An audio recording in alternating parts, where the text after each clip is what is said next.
I built this step stool back in 2005, which means it's 20 years old this year, and it is still as solid as the day that I built it, and I think it still looks great. So that was long before I got into YouTube, so I don't have a build video of this particular stool, but I did build a twin of it in 2019, so 6 years ago.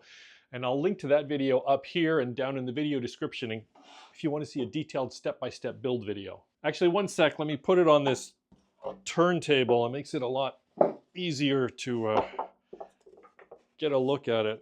Yeah, that's better. So for this step stool, the body of it was made from hard maple, and the treads are made from jatoba, which is also called Brazilian cherry.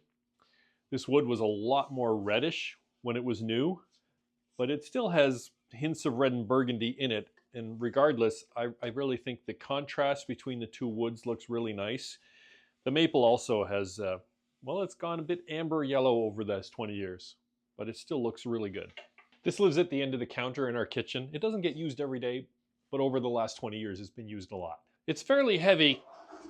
It's about 12 to 13 pounds, but despite how slender it is, it's not at all tippy. It's very, very stable under normal use. This is my own design, but it was based on some authentic shaker reproductions in various books, in particular these two. It's about 18 by 12 and about 19 inches tall. One design detail that I really am proud of is this curve on the back. It looks nice, and it also gives you a nice place where you can carry it.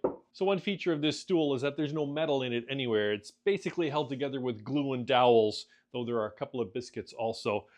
And in fact, that's one of the reasons why I thought I'd make this video, is just talking about how good glue is, because these joints are tight. There's no gaps here or here. These are all just tight after 20 years of standing and jumping and dragging across the floor. It's solid as when it was built. All of these joints are just glue and dowels, and the tops are also held on with glue, but I did put a couple of biscuits here at the time. I've since, in my newer design, I just used a couple of dowels, and I'm just trusting in the strength of the glue. Now, of course, it is 20 years old, so it's banged up, and I did wash it prior to this video, but it still has got some little marks on it.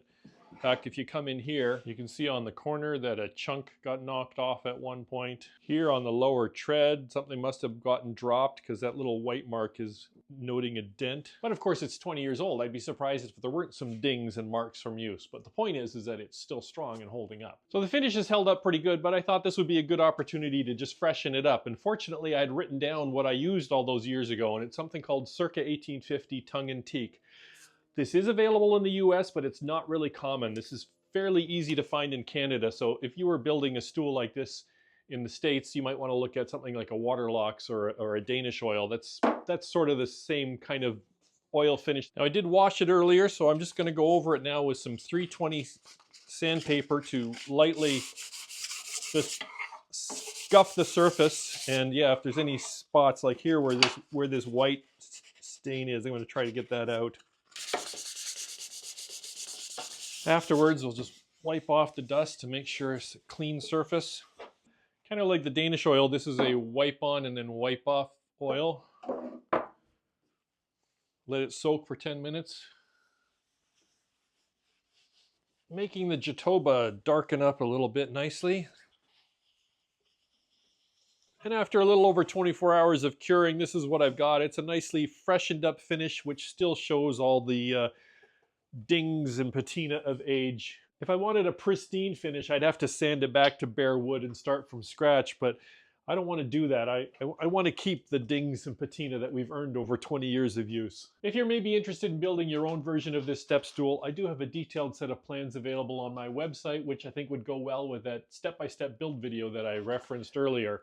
It's a 22-page full-color set of plans. It starts with a parts list. Then there are detailed written instructions that tell you how to build the piece. There's a photo gallery. But more important are these measured drawings, which have all the necessary dimensions. There are both 3D and 2D drawings of all the parts. And I think a really useful part is the last 2 pages of the step stool have a life-size drawing, and if you print it out exactly to scale, so for instance when it says 2 inches, it's actually 2 inches, You can print this out, tape it together, and then you can use that to trace out the nice elliptical curve that makes up the back of the stool. But otherwise, that's it for this one. As always, thanks for watching.